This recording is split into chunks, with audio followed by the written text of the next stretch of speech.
E aí, pessoal, boa noite para quem está chegando. Estamos começando aqui mais nossa live do Round. Hoje é um tema bastante interessante. Estou esperando meu irmãozão, Rodrigo, pedir para participar, que a gente vai fazer um bate-bola aqui sobre cefaleia. Fala aí, Rodrigão. Entra aí, camarada.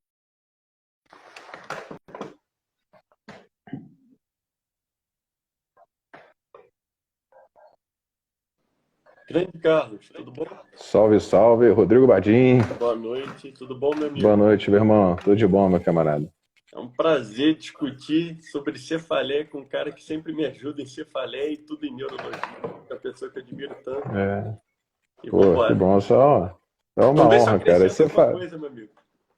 Vai acrescentar sempre, cara. Todo mundo aí, todo mundo que está assistindo pode acrescentar, pode participar. Manda pergunta pra gente que vou tentar responder à altura de todo mundo. Então, só contextualizando, cara, cefaleia é um dos sintomas mais frequentes da medicina. Eu lendo numa estatística, em torno de 70% das pessoas vão ter cefaleia pelo menos uma vez ao ano. Então, a dor é um dos sintomas mais frequentes da medicina, é um dos sintomas que mais propicia que a pessoa vá procurar atendimento, e cefaleia é uma das síndromes álgicas mais frequentes. Felizmente, a maioria das causas de cefaleia não são cefaleias secundárias, né, que é o nosso tema de hoje. A imensa maioria são cefaleias primárias. E o que é cefaleia primária, né, meu irmão? Cefaleia primária é uma cefaleia onde a dor é a doença, né? A dor faz parte, é o core principal do problema. Então, por exemplo, a enxaqueca, pegando a enxaqueca como protótipo, né? Enxaqueca é uma síndrome álgica, né, craniana, que tem um mecanismo fisiopatogênico específico, cujo sintoma principal é uma dor importante. Então, o que é enxaqueca? Enxaqueca é uma cefaleia com característica hemicraniana, né, uma cefaleia hemicraniana alternante. Ela é uma cefaleia de grande intensidade, né, de moderada a grande intensidade por característica. Então, quando a gente vê uma pessoa falando assim, acho que eu tô com uma enxaquecazinha, não existe enxaquecazinha. Enxaqueca é pancada, cara, é dor muito violenta. A característica da dor também é importante, que é uma característica pulsátil, né? A pessoa tem aquelas ondas de dor que vão e voltam, associada a outros sintomas, como náusea, vômito. É marcante o vômito, inclusive muitos pacientes vão à emergência não exclusivamente por conta da dor, mas porque o vômito é tão importante que não conseguem ingerir os comprimidos em casa. E a fotofobia, fonofobia e osmofobia também, o olfato também, alguns odores, algumas pessoas têm uma piora importante pela dor. E é uma cefaleia que piora pelo esforço. Mas eu estou falando isso tudo por quê? Porque não tem nenhuma assinatura para eu dizer que isso é uma enxaqueca que não uma boa anamnese. Se eu não tiver uma anamnese bem coletada, eu não sou capaz de fazer o diagnóstico de enxaqueca. E às vezes a gente se depara com o paciente com sintomas, né, com uma dor de característica enxaquecosa na emergência, chegou para você na emergência, no seu consultório, com toda essa miríade de sintomas que eu falei para você. Eu posso dizer que esse paciente tem enxaqueca? A resposta é não. Então isso é um erro comum, né, um equívoco comum, as pessoas darem o diagnóstico de uma cefaleia primária também sem preencher todos os critérios. Se você for olhar a classificação internacional de cefaleia, lá ele fala que você tem que ter pelo menos 5 episódios de enxaqueca. Você tem que ter 5 episódios semelhantes a esse para eu poder dizer que eu estou diante de uma doença crônica com mecanismo fisiopatogênico de recorrência. Então já aconteceu comigo uma vez um quadro muito curioso, que foi um menino jovem, até filho de uma enfermeira muito querida nossa lá do hospital, que chegou na emergência com a cefaleia lancinante, um lancinante absurdo, menino com a dor hemicraniana importante, falava que era atrás do olho, latejante, vomitando sem parar. Ele nunca tinha tido uma cefaleia daquela, e ele dizia pra gente que aquela era a pior cefaleia que ele tinha tido na vida. Qual foi a primeira coisa que a gente pensou? Pô, isso é uma cefaleia provavelmente secundária. Aí se startou toda aquela investigação de emergência e a gente descobriu que não tinha nenhuma cefaleia secundária por trás. E aí a mãe dele falou, então, Carlos, poxa, então meu filho tem enxaqueca? Eu falei, infelizmente eu não posso te dizer. Possivelmente sim, eu vou ter que esperar ele ter pelo menos mais 4 episódios desses para eu poder dizer que ele tem enxaqueca. O que eu posso te dizer é que após uma investigação hospitalar aqui, a gente não chegou a nenhum diagnóstico de uma cefaleia secundária. Não tem nenhuma doença grave por trás que a gente pudesse identificar agora. Liberamos ele para casa, o menino ficou bem. Até hoje, isso já tem uns 3 anos, até hoje eu não tenho notícia de um novo episódio, né, de uma cefaleia desse tipo, dessa intensidade.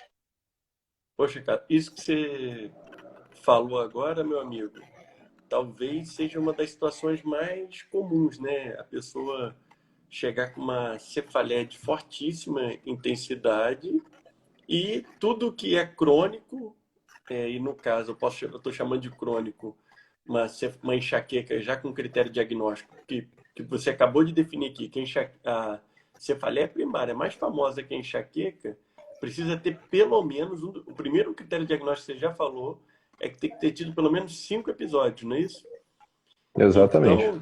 Então assim, tudo começa de alguma forma, né, meu amigo? Então, é muito difícil uma cefaleia que, por definição, é de forte intensidade, a gente não pensar numa cefaleia que tenha um sinal de alarme, né?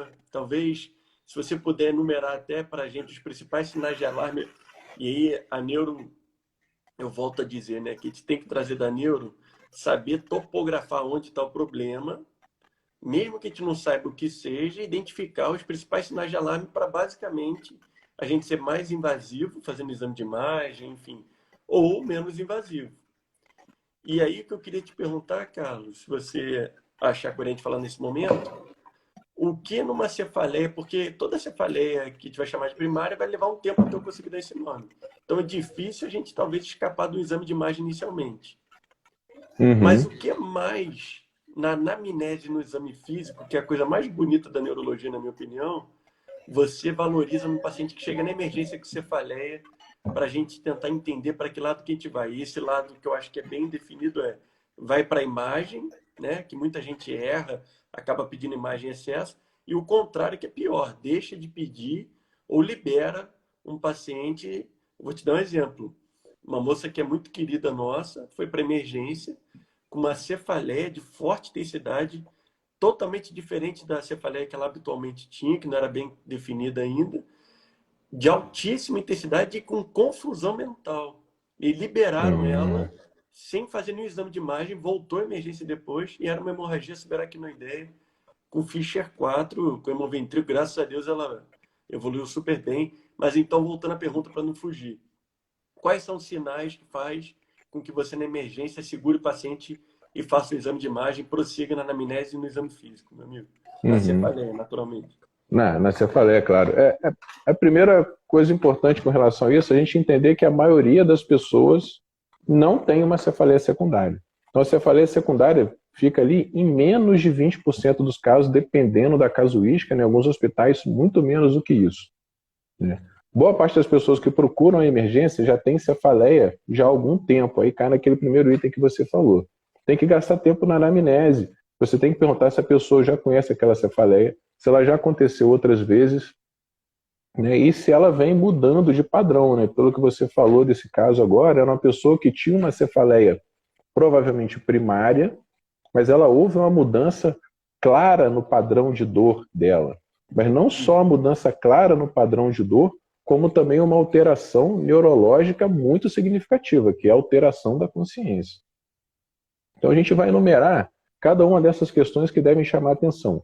O paciente da emergência é um paciente particularmente mais difícil, né, de você avaliar, porque a emergência tem toda aquela dinâmica de velocidade. Você está ali, tem 70 pessoas para poder atender, um monte de paciente reclamando na porta, e você não tem tempo de colher uma anamnese mais detalhada. Se por acaso isso acontecer de você não conseguir colher uma anamnese mais detalhada, você tem que tomar muito cuidado para não liberar esse cara equivocadamente, essa pessoa equivocadamente para casa. Se não dá tempo agora, deixa ele no cantinho, pera aí que eu vou te medicar, daqui a pouco eu vou voltar aqui para poder te ver. Perfeito. Porque na emergência, como em qualquer outro lugar, você não tem como avaliar um paciente com cefaleia sem fazer um exame neurológico. Então, o exame neurológico é a ferramenta mais maravilhosa que a gente tem a monitorização mais perfeita que a gente tem para qualquer paciente, inclusive em terapia intensiva. Então, eu tinha fama no hospital que as pessoas falavam: o Carlos é um médico que não gosta que entube paciente neurológico. Não é que eu não gosto que entube paciente neurológico. A gente tem que entubar na hora que o paciente está em risco de via aérea. E não entubar já antecipadamente. O paciente está ali Glasgow 11, eu vou entubar logo, porque eu vou logo proteger a via aérea, porque eu acho que vai diminuir. Mas, cara, não é por aí, porque esse paciente com Glasgow 11, eu consigo examiná-lo, eu consigo tirar informações dele para eu ter ideia se a doença está em evolução, se ela está piorando, ou se a doença está estável. Então, não tem como fugir. Então, antes da gente falar quais são os sinais de alarme, eu gostaria de falar coisas que eu acho que todo mundo na emergência tem que avaliar no paciente com cefaleia. Eu não vou querer que ninguém na emergência teste todos os reflexos e faça um exame neurológico brutal do paciente, porque não é o propósito, né? Então, o que eu acho que a gente tem que fazer na emergência? Tem que pedir o paciente para andar, né, para a gente ver se esse paciente tem ataxia, se ele tem alguma incoordenação. Então, isso é rápido. Pede o paciente, vai ali na frente, anda de volta. Você consegue ter uma avaliação da marcha e a marcha já bota para a gente alterações cerebelares, alterações vestibulares, alterações motoras já podem ser avaliadas nesse momento. Esse paciente entrou no consultório, testa brevemente a força, cara. Pede o paciente para estender os 2 braços, ver se ele vai ter algum desvio do pronador, se vai ter a queda do braço, que vai fazer o desvio do pronador, quando a mão vira para dentro, alguma alteração piramidal. Pede o paciente para agachar e levantar, ver se ele tem força preservada nos membros inferiores. E a gente sempre deve prezar, cara, por fazer uma avaliação da campimetria, né? Algumas condições de cefaleia secundária podem alterar a campimetria, por exemplo, um paciente com apoplexia de hipófise, né? Ele pode ter uma alteração do campo visual, ter uma perda bitemporal. E o paciente com síndrome de hipertensão intracraniana, ele pode ter tanto alteração, né, aquele meio PET, né, do nervo óptico, mas você vai ver no fundo de olho. Então, recomendar fazer um fundo de olho é algo que a gente sempre escuta na faculdade como algo importante. A imensa maioria das pessoas não dominam a fundoscopia e é um exame de grandiosíssimo valor na emergência, né? Hoje a gente tem mais um aparelho, né, disponível nas emergências, que é o ultrassom, né, que a gente pode até ver dilatação da bainha do nervo óptico e pode dar uma ideia para a gente ali no point of care, se esse paciente tem algum indício de hipertensão intracraniana. Mas o fundo de olho é um exame que eu acho muito importante. A gente na faculdade pensa que eu nunca vou aprender a fazer um fundo de olho, como é que eu vou ver retinopatia diabética, retinopatia hipertensiva, chama de vela, exudato? Isso a gente não vai ver mesmo, na minha opinião. A gente vai ver a fundoscopia para ver se esse paciente tem ou não edema de papila, que vai dizer para a gente se a gente está diante ou não de uma condição de altíssimo risco, né, que seria alguma lesão causando efeito de massa e hipertensão intracraniana. Então, o exame neurológico, irmão, eu acho que é um exame sucinto. Pedir para andar, testar a força rapidinho, movimentação ocular, campimetria, fundo de olho. Acho que se a gente fizer isso, e a gente já vai conseguir fazer um screening ali de pessoas que potencialmente seriam liberadas da emergência tendo uma doença grave por trás. Mas com relação, cara, à anamnese, né? Me perguntou, o que me preocupa muito? Me preocupa muito são sintomas sistêmicos, né? Sintomas sistêmicos associados à cefaleia. O paciente que tem cefaleia e febre importante é um paciente que já preocupa. Eu sou muito chamado na emergência para ver pessoas com febre e cefaleia com suspeita de meningite. Realmente, até pode ser meningite o paciente com febre e cefaleia exclusivamente. Mas como você falou, outras alterações neurológicas são muito comuns no paciente com meningite. Só febre e cefaleia acontece em diversas condições, uma sinusite aguda pode dar, própria pneumonia, estados virais gerais cursam com cefaleia. A cefaleia da meningite é uma cefaleia importante e, além disso, o paciente vai ter febre elevada e a gente deve testar para ver se o paciente tem também rigidez de núcleo, né, que é outro achado do exame neurológico que devemos testar na emergência, que vai levar a gente para uma suspeita de algo muito mais grave. Mas eu acho que boa parte da galera pode levantar a mão e falar, pô, Carlos, mas eu já vi que o paciente ter os 3 sinais, né, na meningite não é comum. Em torno de 30% a 40% dos casos vão ter febre, rigidez de núcleo, cefaleia. Isso é verdade. Mas, da minha experiência, pelo que eu vejo, o paciente com meningite, boa parte das vezes tem alteração na consciência. Uma única vez, né, eu me deparei com um menino que as únicas queixas eram cefaleia e febre.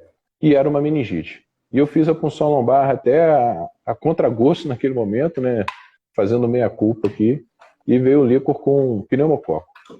Então, provavelmente era um processo meníngeo muito, muito inicial ainda. No dia seguinte ele tinha outros sinais neurológicos. Então, foi tudo feito de forma correta, foi funcionado, iniciado antibiótico, e estava realmente diante de uma cefaleia secundária. Então, os sintomas sistêmicos, cara, a gente sempre tem que estar atento, né? Principalmente febre, né? Alterações cutâneas, leucocitose com desvio.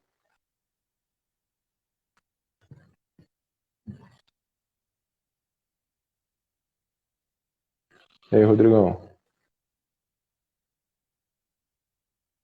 Tá me ouvindo, camarada?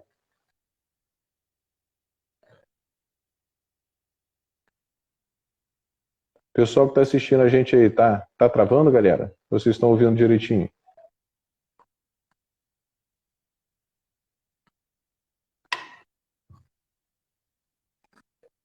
Ou só... Luiz respondeu pra gente aí que tá ouvindo, camarada. Eu que tô aqui, tô ouvindo sua fala travando, Vou cara. pra mim aqui. Responda aqui, por favor, se estiverem me Tá dando uma travadinha aí, irmão. ouvindo.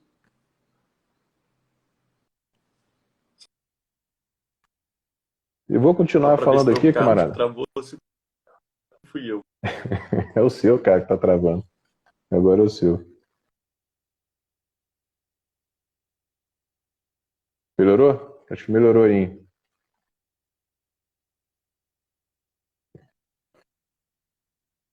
Mas então, irmão.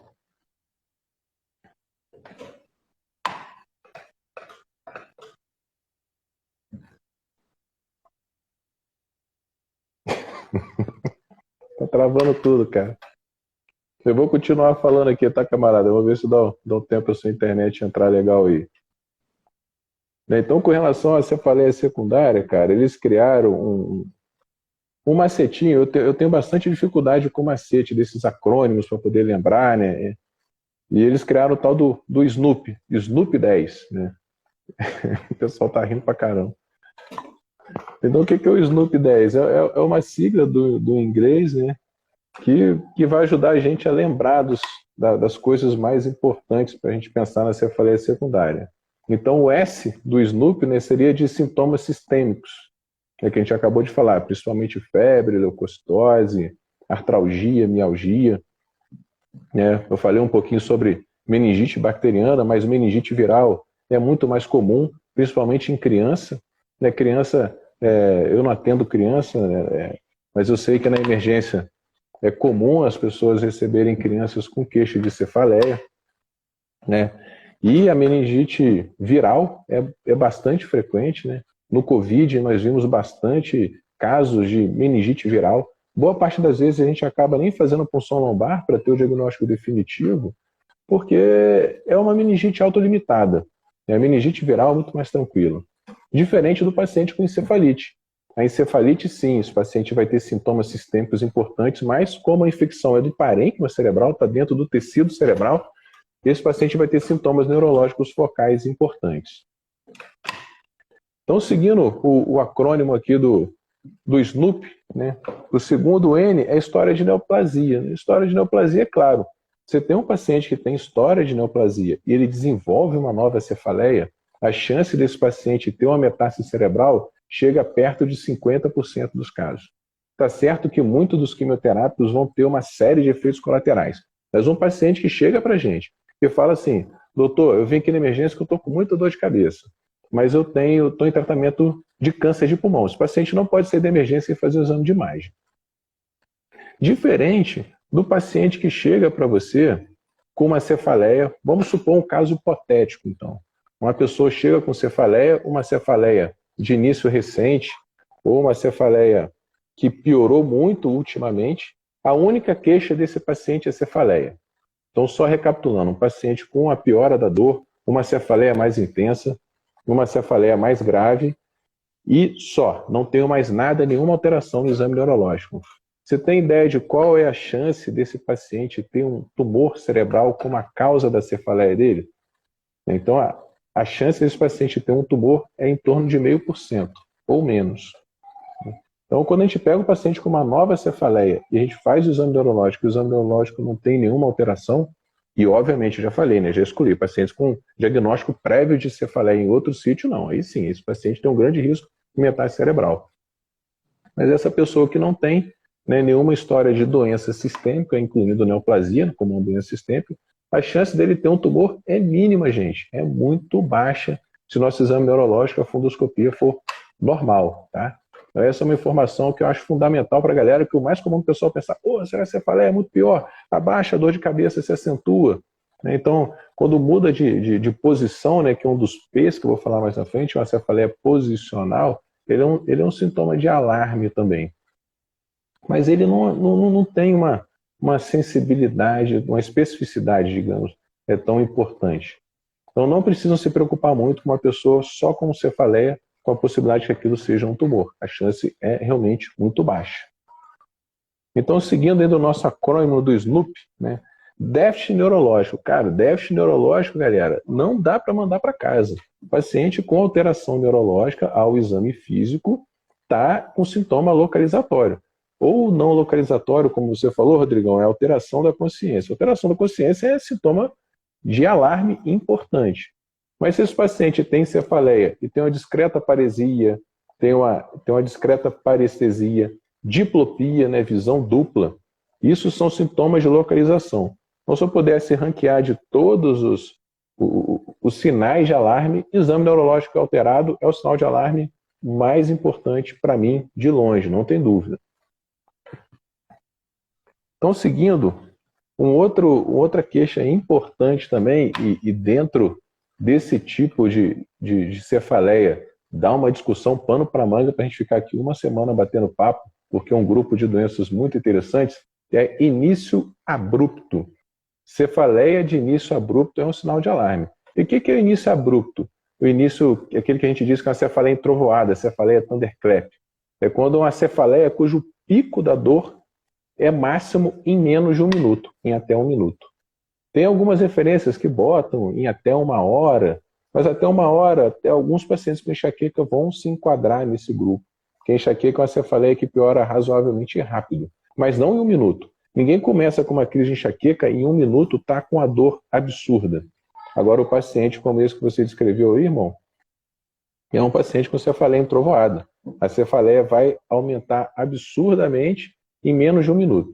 Isso é um sinal de alarme importante, principalmente associado a outras questões. Por exemplo, a pessoa com mais de 40 anos de idade. Por quê? Porque aneurisma é uma condição adquirida. À medida que a idade vai aumentando, a incidência de aneurisma cerebral também vai aumentando.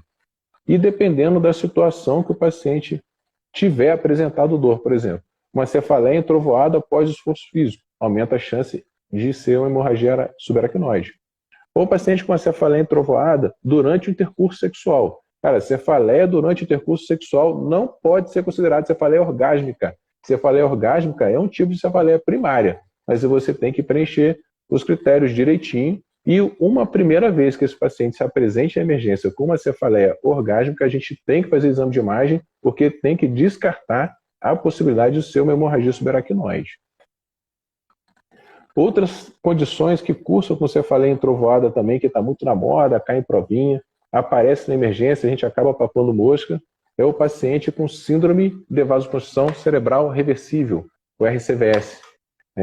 Esses pacientes têm um distúrbio vasomotor. Esse distúrbio vasomotor do cérebro acaba culminando com espasmo das artérias cerebrais. E cursa com uma cefaleia importante, a cefaleia absurda, semelhante ao aneurisma cerebral. Algumas das vezes é desencadeado por esforço físico.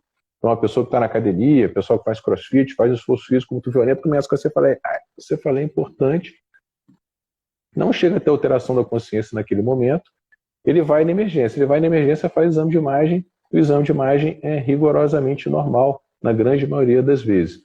Essa pessoa volta a fazer esforço físico, ela volta a ter uma cefaleia igual nos próximos dias a poucas semanas. O mesmo acontece com relação sexual. A pessoa pode desenvolver síndrome de vasoconstrição cerebral reversível após o intercurso sexual. A pessoa volta a ter relação sexual, ela volta a ter a dor exatamente igual. E aí eu vou trazer uma questão bastante importante para estar atento na emergência. O paciente que chega para você com cefaleia secundária, você suspeitou, eu acho que eu estou diante de uma cefaleia secundária, eu estou atento a essas questões que o Carlos está falando aqui. Eu vou pedir um exame de imagem. Não adianta pedir um exame de imagem sem estudo vascular para questões como essa. Então, quando a gente resolve fazer uma tomografia na emergência, eu recomendo que vocês façam o estudo vascular, tanto arterial quanto venoso. Eu sei que no início, esse paciente que chega na emergência muito rapidamente após uma cefaleia e você suspeita de vasoconstrição cerebral reversível, boa parte das vezes você não vai ver estreitamento arterial nesse paciente, irmão?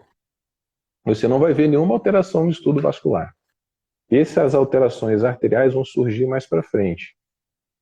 Mas eu recomendo, galera, aqui, uma vez que vocês decidam, quem está na emergência, fazer uma avaliação de imagem no paciente com uma suspeita de cefaleia secundária, principalmente se for cefaleia entrovoada, cefaleia thunderclap, pico da dor em 1 minuto, faz exame de imagem, faz uma angiotomografia. Dentro das condições vasculares ainda, irmão, uma que provavelmente você já se deparou na sua prática no dia a dia, principalmente você que trabalha com hepato. Vou contar uma historinha rápida aqui, não necessariamente de hepato. Mulher jovem tem uso de anticoncepcional oral, grande parte das mulheres usam. Não sou um cara que é contra anticoncepcional oral, muito pelo contrário, acho que é um remédio que é muito importante e traz uma série de benefícios, mas tem seus problemas. Então, essa pessoa que usa anticoncepcional oral não tinha cefaleia, chega na emergência com uma cefaleia moderada.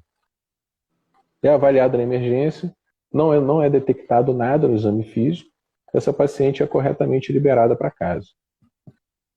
No dia seguinte, ela volta para a emergência falando que a dor está pior, a dor está mais intensa e não houve melhora com analgésicos comuns.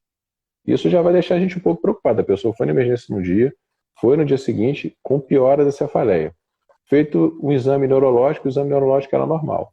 Mas não foi feito fundo de olho. Essa paciente é liberada para casa, ela tem uma crise convulsiva, volta para a emergência.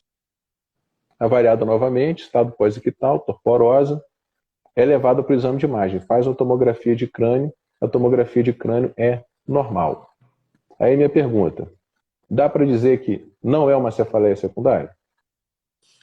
Acho que não, Carlos. Acho que ela tem algumas coisas. Desculpa a internet aqui, pessoal. Mas eu tô perdendo aqui a live, ainda bem que vai ficar gravado, porque eu vou insistir, eu queria muito pegar esse macete que você está passando. Mas eu já tive uma paciente assim, não sei se você a viu comigo, tanto em Niterói quanto aqui em Petrópolis. E essa história do anticoncepcional ela se repetiu nas duas pacientes. E não dá, porque nem sempre é aquilo de novo, né, pessoal? A gente está desconfiando que a causa secundária, topograficamente, o problema é na cabeça, né? Uma cefaleia. Não viu, tem que complementar contrastado. E não, às vezes, só um exame contrastado simples, né? Como você muito bem falou, pedir uma anjo, né? E aí, já que vai fazer anjo arterial, fazer uma anjo venosa, que às vezes a trombose de seio venoso, né, passa a perna na gente. Às vezes tem sangramento, né? É o sangramento que a gente anticoagula.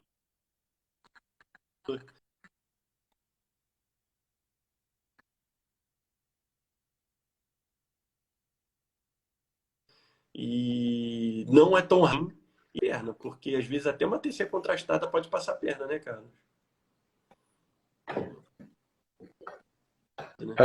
Acho que deu uma travadinha. Deu uma travadinha. Não, só ia falar mas que deu... às vezes a TC com contraste passa a perna da gente, né? Então, fazer... Essa cara tá engraçada pra caralho. Pode falar. Mas acontece o seguinte, cara, que, como é que você falou, é exatamente isso. Esse paciente que, se não fizer um estudo vascular, pode ser que passe totalmente despercebido. E a trombose venosa cerebral é uma grande causa de cefaleia secundária em mulher jovem que faz uso de anticoncepcional oral. E aí a gente tem que ter um alto grau de suspeição. E essa paciente teve crise convulsiva, a gente volta à questão da alteração neurológica. Né? Crise convulsiva é um sintoma localizatório. A gente tem que estudar direitinho essa paciente para saber se a gente consegue chegar a uma conclusão diagnóstica, mas a gente já está numa outra situação de gravidade. Então, a história farmacológica é fundamental. O uso de anticoncepcional, dentro da pessoa com uma cefaleia com mudança de padrão, ele pontua para a gente um sinalzinho de alerta. Tá? Não quer dizer que a gente vai fazer exame de imagem, até porque a gente sabe que o anticoncepcional oral piora muito enxaqueca. Então, pensa sempre em fazer o estudo vascular do paciente que está com uma cefaleia abrupta, principalmente se for uma cefaleia entrovoada, ou uma cefaleia que a gente tem um exame de imagem normal, uma cefaleia muito importante, paciente com alteração da consciência. Mas falando de trombose venosa cerebral, você levantou uma questão extremamente importante.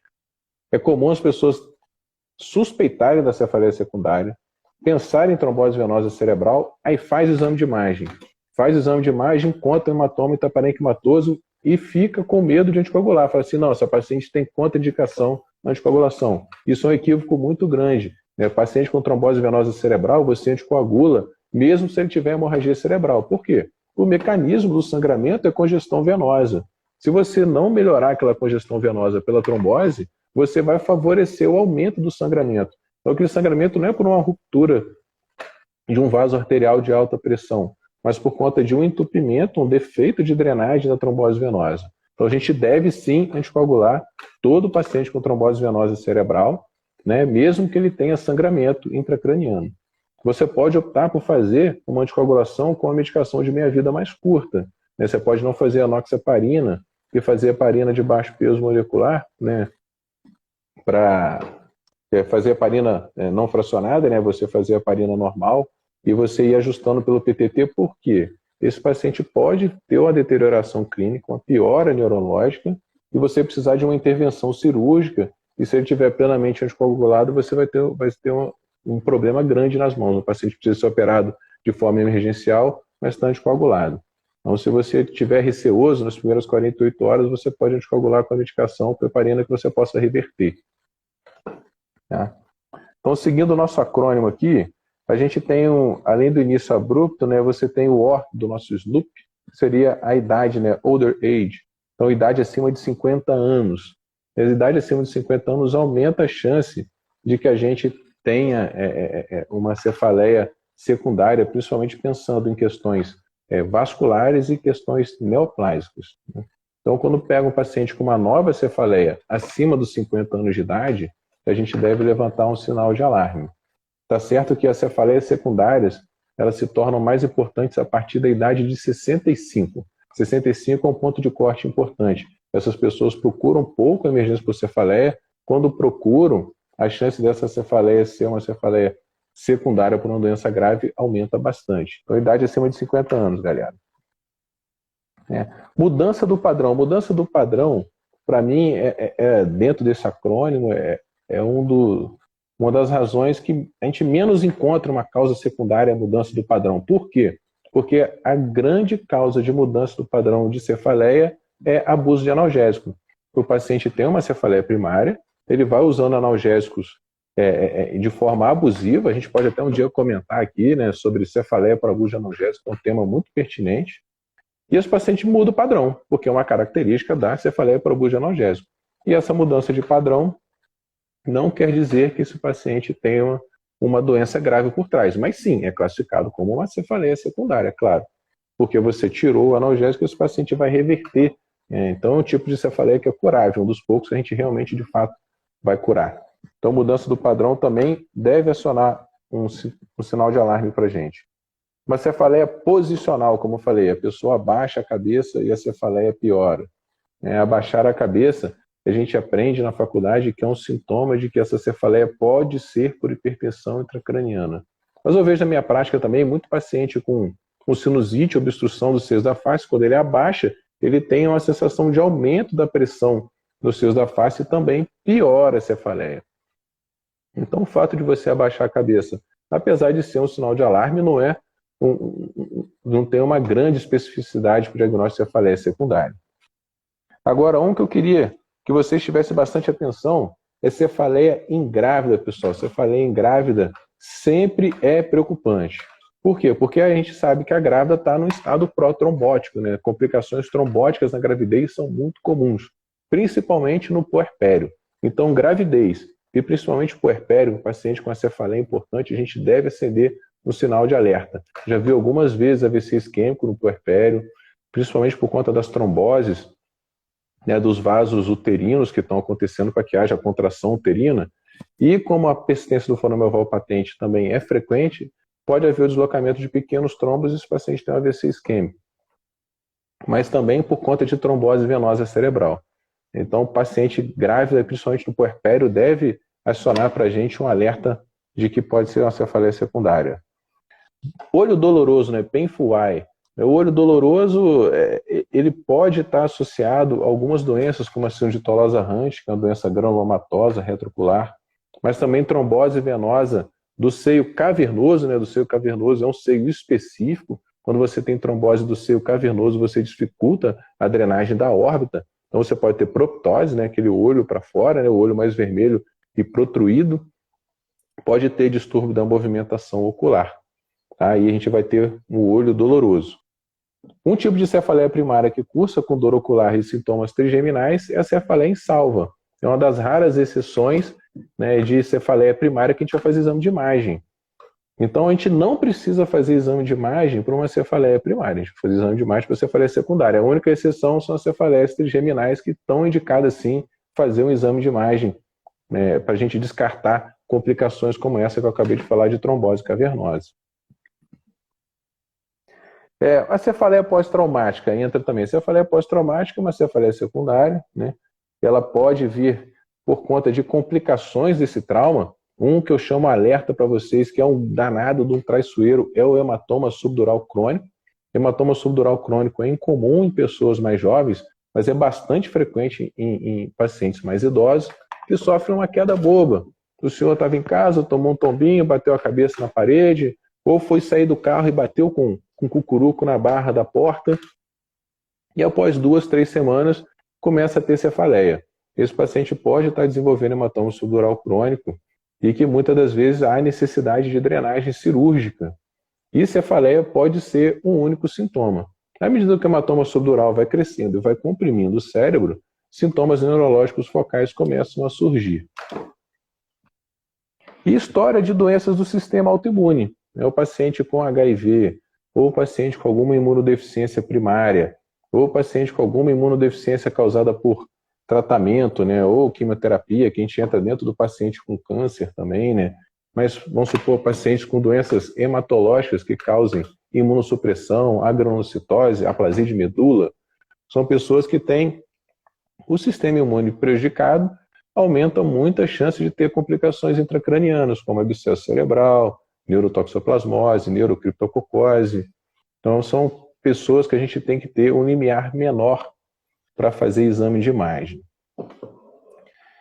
Então, galera, a cefaleia secundária, ela é uma queixa que sempre assusta, né? A gente sempre fica preocupado na emergência. Será que eu estou diante de um paciente com uma cefaleia secundária? Será que eu estou diante de um paciente que necessita fazer exame de imagem? Então, esses red flags aqui ajudam esses sinais de alerta para que a gente indique fazer exame de imagem desses pacientes. Mas tem trabalhos que mostram que mesmo esses sinais de alarme, né, principalmente no paciente ambulatorial, eles têm uma capacidade mínima de detectar uma cefaleia secundária. No sentido de que boa parte desses pacientes, a imensa maioria das vezes que a gente faz o exame de imagem, a gente não encontra nenhuma condição secundária, por mais que a gente tenha atendido a esses red flags. Então, o paciente que não tem nenhuma dessas condições que sugerem para a gente uma causa secundária,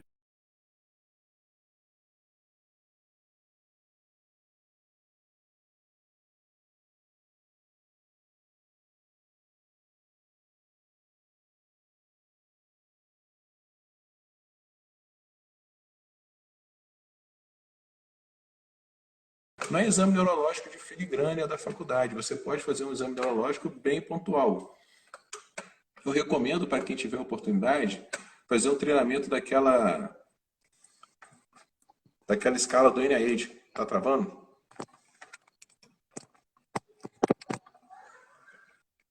Tá ouvindo, pessoal? Voltou? Ah, beleza, foi mal. Acho que é o meu fone que tá dando problema aqui. Então, o que eu recomendo para vocês, pessoal, é fazer o treinamento na escala do NIH. Não sei se vocês já ouviram falar, que é uma escala própria para você fazer... Estão me ouvindo agora? Tá tudo direitinho? Ah, beleza. Então, o que eu recomendo para vocês? É tentar fazer um exame neurológico objetivo na emergência. Todo mundo tem medo de exame neurológico, e não é para ter medo de exame neurológico. O exame neurológico ele pode ser sucinto, objetivo e trazer bastante informação para a gente. Uma forma de você fazer um exame neurológico é você ter um roteiro seu, o seu roteiro que você está acostumado, que pode ser cada um faz o seu, cara, você não tem obrigação de seguir o roteiro de ninguém. Um roteiro que eu gosto de seguir, que me ajuda bastante, é o roteiro da escala de AVC, do NIH. Tem um treinamento que pode ser feito pela internet, você consegue encontrar gratuito. Tinha um que era feito pela Faculdade do Porto, você botar no Google lá, treinamento de escala NIH, Faculdade do Porto, e você fazia o treinamento da escala. Isso vai ajudar pra caramba quem está em emergência, porque a escala do NIH vai te permitir fazer uma avaliação do paciente com suspeita de AVC isquêmico e poder te ajudar a estimar a gravidade daquele AVC isquêmico. Mas se a gente, como clínico, usar a escala do NIH para avaliar qualquer pessoa na emergência, cara, você vai sair dali fazendo um exame neurológico que vai te dar segurança de que não há nenhuma condição mais grave por trás. Então, se a gente pudesse reunir tudo isso aqui que eu estou falando já há mais de meia hora, o que é o mais importante para a gente? Cara, fazer um exame neurológico objetivo, sucinto e guiado. Não dá para abrir mão disso. A anamnese ela é fundamental. E não fiquem muito estressados. Boa parte dos pacientes que você suspeita que tem uma cefaleia secundária, eles vão ter o exame de imagem normal. Mas a gente deve seguir o roteirinho, né? A gente usa o nosso Snoop 10 ali para poder guiar, pede o exame de imagem e a gente vai ter uma avaliação se há ou não algo secundário. Uma outra informação interessante que eu vi nos Estados Unidos, na estatística americana, mais de 50% das tomografias solicitadas elas são desnecessárias, elas não são necessárias. E já foi visto que lá eles estão percebendo uma correlação entre o aumento do número de tomografias solicitadas e o aumento da incidência de neoplasia, principalmente em criança. Então a gente tem que ter critério para pedir tomografia, a gente não pode sair pedindo tomografia para todo mundo, a gente não deve pecar por excesso. Então quem colhe a anamnese rapidinha, direitinha, objetiva, faz exame neurológico direitinho na emergência, vai pedir um exame bem indicado e vai detectar ou não uma condição secundária sem expor as pessoas ao risco de radiação. Outra questão importante, ressonância magnética ou tomografia? Também é uma pergunta frequente. Ressonância magnética é muito melhor, né, gente? Não tem a menor sombra de dúvida de que é um exame muito melhor. Não estou falando no contexto de trauma. No contexto de trauma não a gente vai fazer tomografia. Mas nas outras condições, quase todas, a ressonância vai ter uma sensibilidade muito maior. Por exemplo, a ressonância tem uma sensibilidade muito maior para diagnóstico de neoplasia. A ressonância tem uma sensibilidade muito maior para dar indícios de hipotensão licórica, por exemplo, alteração de sinal da meninge, paciente com meningite, carcinomatose meninge, a ressonância vem muito melhor do que a tomografia. Outras condições como a síndrome de vasoconstrição cerebral reversível, a ressonância é capaz de ver pequenas alterações de sinal, principalmente na encefalopatia posterior reversível, que é o PRES, que a ressonância pode ver aquela alteração de sinal occipital, e os pacientes com cefaleia e alteração visual, você já fecha o diagnóstico ali.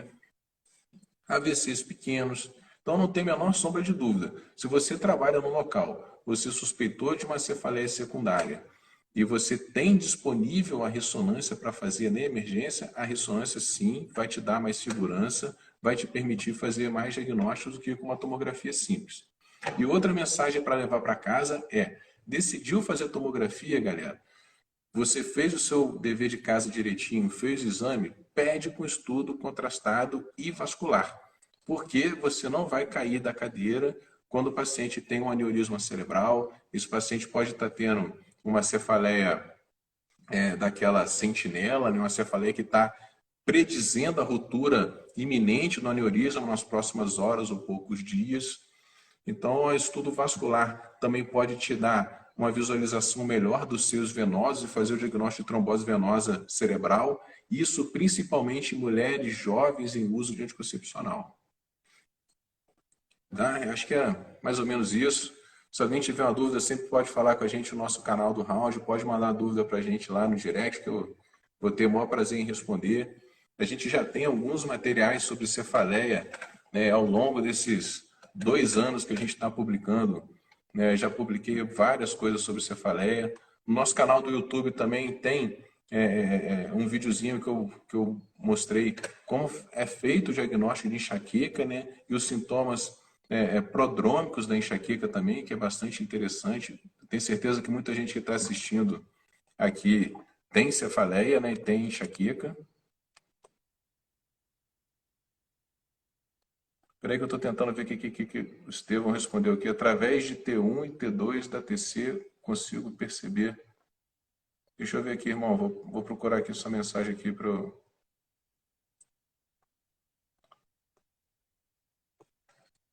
Estou tentando buscar aqui para saber o que é a questão do T1. Que T1 e T2 são sequências de ressonância. E a ressonância ela tem uma série de sequências, né? A ressonância está cada vez ficando mais rebuscada e mais interessante. Então a gente tem as sequências T1, T2, a gente tem as sequências com gradiente estrela, que permitem a gente ver depósito de cálcio e também sangramento, né?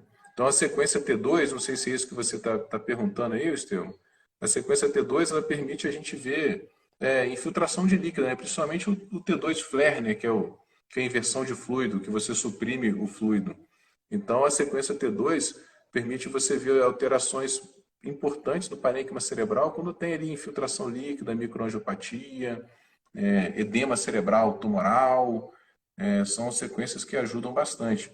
A sequência T2 ajuda bastante também você ver tronco cerebral, né? Principalmente emergência de nervo.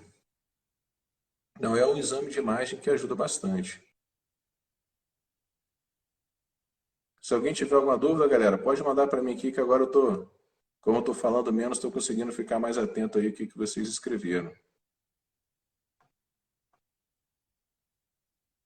Mas é isso, galera. Entra lá na nossa página, entra lá no nosso Instagram, Round, que tem bastante material já escrito. Pode mandar pergunta que eu respondo com o maior prazer. Acessa lá o nosso canal do YouTube, que também tem as videoaulinhas que a gente tem liberado. Essa live também vai estar lá. Tá?